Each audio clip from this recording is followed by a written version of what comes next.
I worked in the financial service industry for many years as a personal, retail, and investment banker. I had the opportunity to work alongside some great minds as a credit and mortgage advisor later on in my career. Here is what I learned.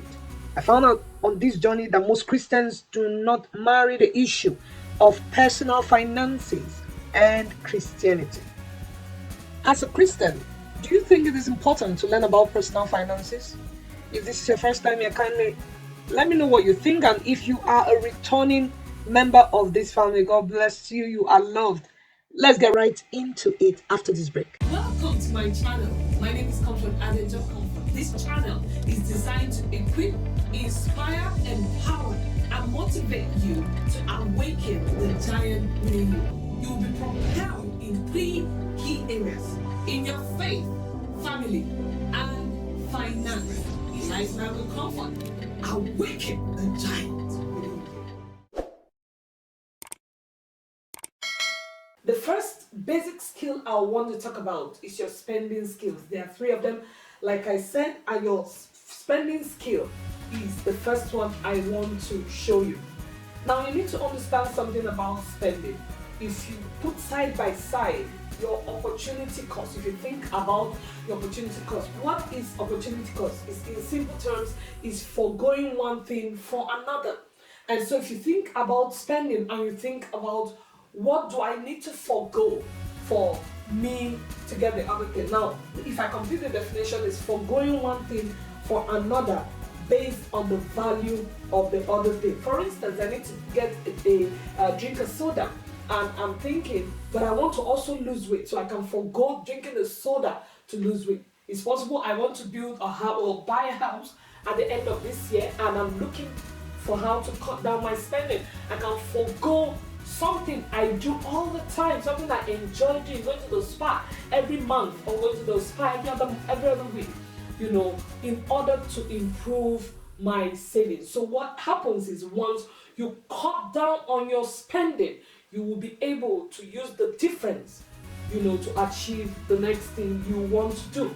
If you tell yourself, my usual spending for an instance is £2,000 a year or a month, let me say, and you tell yourself, I'm going to cut down on spending by 10%, just 10%. At the end of the year, you will have £2,400 in savings. And so I want to encourage you to stick with the spending skills. Improve your spending. Ask yourself, do I have to, especially if you have a goal in view. In 2014, I did a video that talks about it extensively, so I'll put the link up for you to click. But in 2014, I had a goal of spending less and saving for something that was very important to me, and I was able to achieve it. And so I know that it is possible. If you look at the table I have just done on spending skills, you will notice something there. There's something you need to pick out, and I'll show you very quickly. There is a difference between your needs and your wants when we're talking about spending. Needs are necessities or essentials. Wants are desires. So of course, every man on earth, every one of us have needs and we have wants. Number two thing on my table, like you can see, is needs are essential for survival and wants are not essential for survival. That means you can actually do without them. You can forego them for something else. Number three, they do not change over time. Your needs don't particularly change over time. You have a need to have a roof over your head. You have a need to eat breakfast, lunch, and dinner. They don't change over time. But over time, wants change. So you can want to drive a Bentley today, and tomorrow you want to fly a jet. So wants change.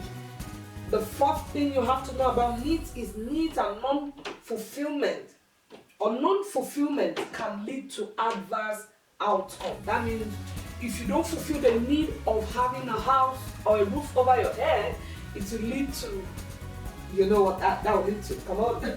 And so it's unavoidable most of the time.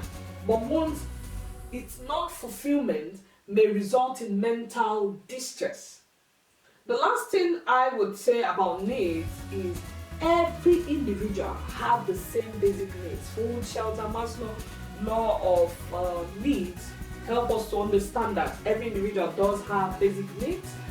Wants may differ according to the different individual.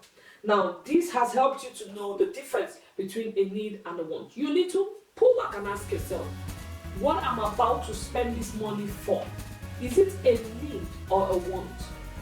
That will help your spending skills. It can improve your spending skills as the day goes by. Now, number 2 thing I want to say is your saving skills.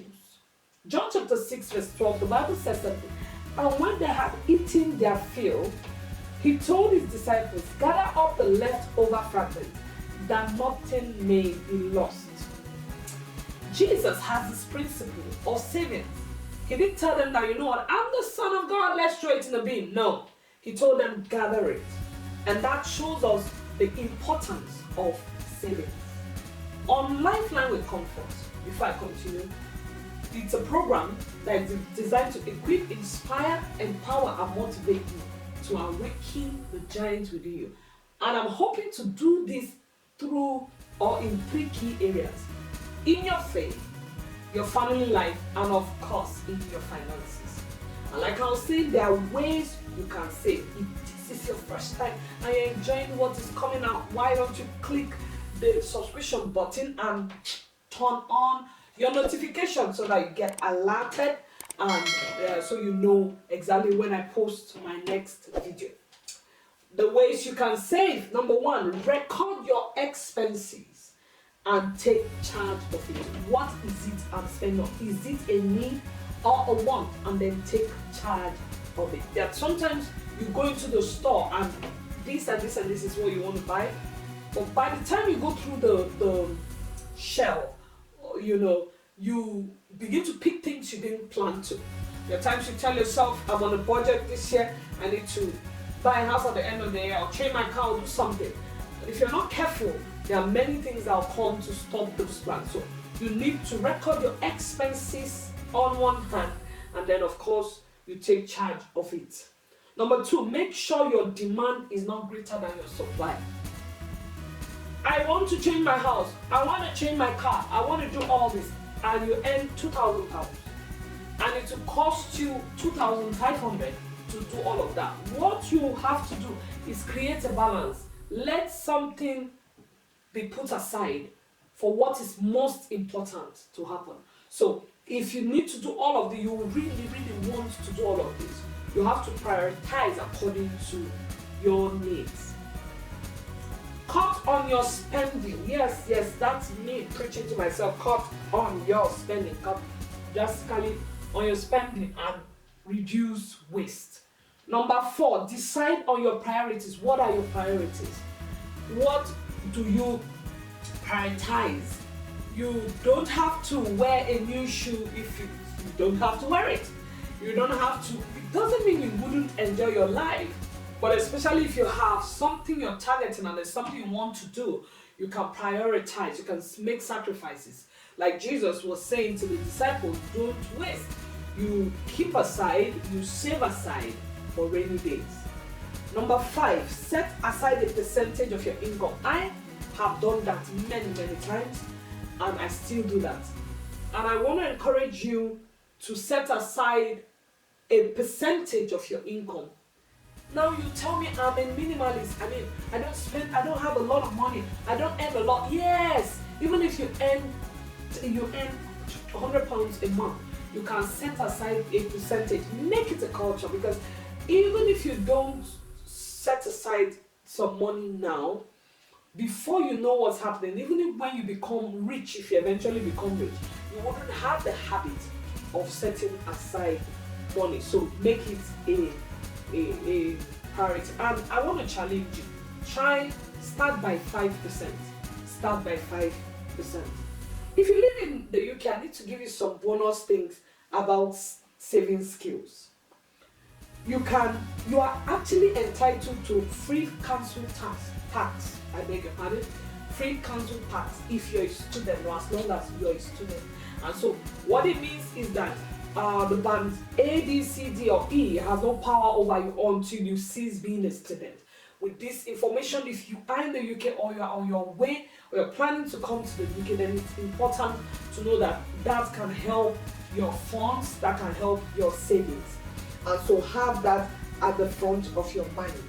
Number two thing, if you live in the UK, that will help, which is bonus point to everything I've said or I'm saying, is you can go to sites like Free Cycle to get free items instead of buying. There are some people that have used their furniture, but they're still in amazing condition, and you need to change your furniture instead of buying. Instead of going to the furniture shop and buying something of 100, 200, 300 pounds that that's brand new, you can go to Free Cycle. So in every city in the UK, there is something called freecycle.com. So like I live in Edinburgh, there's freecycle.com, Free Cycle Edinburgh, Free Cycle Glasgow, Free Cycle London, and all that. So you can cut on your expenses by visiting such sites. I could put the link down below for you, but it's just called Free Cycle. Again, that significant cut you have on your cost can impact on your income.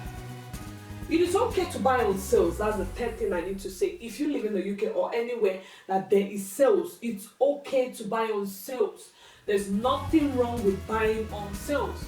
There was a dress I bought from Next. It was £35 one time. I was going to a preaching engagement. I just thought, okay, just get a dress. So I went into Next and it was £35.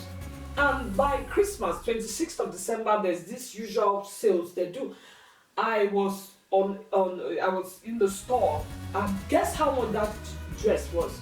It reduced to £9. I felt like crying in the store. I'm like, oh my goodness, And funny enough, from the time I bought it till the time I saw this at £9, I just won it once.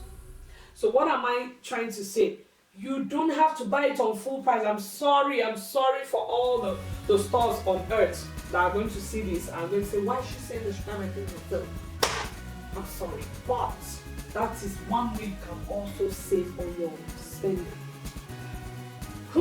This one is very important also. If you live in a developed economy, switch to a more affordable energy provider. There are sometimes you can have an energy provider you think is the best, you're paying a large amount of money. You need to shop around. You need to ask me to call, providers to find out the one that will be cheapest, and of course that will give you more value for your money. Do you know that you can get a free TV license if you are above 75 years of age? If you are above 75 years and you're watching, congratulations. You can approach them and get free instead of paying 140 something a month. If you're in the UK, you can also get that free. Then the next thing you need to know, the ways you can save also, is don't pay for what you don't need. Don't pay. If you have internet services, you can watch anything nowadays with your internet, isn't it? So there may not be any need for you to have a traditional television in your house. So why not cut on your expenses by, taking out the TV license and taking out having to pay for broadband or any of those things, so you can use your internet. Now, I have talked about two of the basic skills. The third basic skill, which I need to talk and conclude on, and is giving skills. If you are still here, I am so grateful that you have been here. Make sure you share this with anybody you know, anyone that you think this will be helpful to them. If you are still here, it means that this has been valuable to you. I would be very grateful if you can click the subscription button and turn on your notification bell. Now, your giving skills is a very important one. Proverbs chapter 11, verse 24 to 26. The Bible says something. There is that scattereth and yet increaseth, and there is that withholdeth much than is meet, but it tendeth to poverty. Research shows that no one naturally has the spending skills well mastered and the saving skills properly mastered and the giving skills. Most times you have one ahead of another, but it takes practice. It takes conscious effort to be able to marry three of them together. I was such a giver that I was very poor in saving. And as much as I'm saying this, I'm also learning, to ensure that my savings, I have a little bit of savings per time, to achieve what I want to achieve. And so we must try to master all of that. But the giving skill is a very important skill that brings about physical and spiritual reward. There's a portion of your income that must be saved as a guarantee for the rest of your income, and that is your 10%. There was a man called Abraham, and he gave his tenth to Melchizedek. And the Bible called him, he had no beginning, had no end. That means he was giving it to God. And what happened at the end of Abraham's life is that his seed, till today, Jewish people are one of the richest people on earth. Till today, they have the covenant working for them. And so, there's something you need to know about giving. It is a skill, it's a gift that you must imbibe, you must learn. Now we have talked about giving to God, but how about giving to your neighbor? The Bible said charity begins where? At home. And so if you can't give to the needy around you, give to people around you, then your giving is faulty, because you cannot love God and not love people that you see. And so it's important. And so I'm hoping that at the end of this video, you're going to rethink these 3 basic money skills. Your spending skills, and ask yourself, am I spending on wants and not need? Do I have the resources to spend so much as I am spending on wants? You need to ask yourself, examine yourself. Do I even have a savings? What if there's an emergency? Do I have any money left somewhere? Am I spending much more than is coming in? Is my demand higher than my supply? And number 3, you're examining your giving lifestyle. Do you have security over your finances through tithing? I hope this video has been a blessing for you.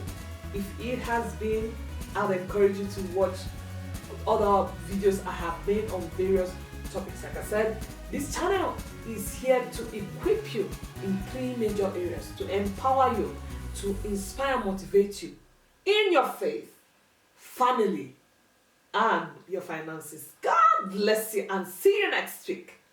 Bye-bye.